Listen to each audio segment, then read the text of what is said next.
Welcome to Bang It News. Today, Antifa announced a plan to protest the Sturgis Motorcycle Rally in 2018. Claim: Antifa activists announced in August 2017 that they would protest the Sturgis Motorcycle Rally in 2018. This claim is false.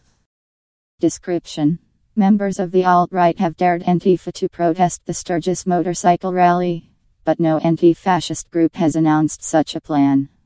Explanation: a meme claiming that Antifa, or anti-fascist protesters, plan to shut down the 2018 Sturgis Motorcycle Rally due to the prevalence of US and Confederate flags was widely circulated on social media. In August 2017, however, none of the posts we viewed linked to a source showing that any Antifa group had made such an announcement.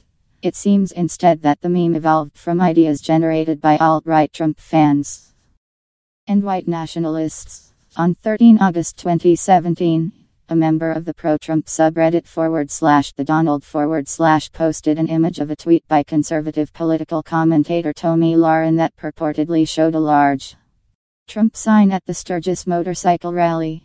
"Why doesn't Antifa show up at Sturgis?" the poster asked.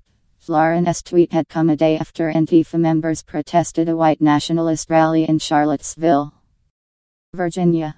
Soon those on the far right began tweeting messages daring the anti-fascist group to attend next year's rally and reveling in the idea of violence ensuing. Some took the joke a step further and posted a meme of a Sturgis survival kit for potential Antifa protesters unsatisfied with simply daring Antifa to protest Sturgis.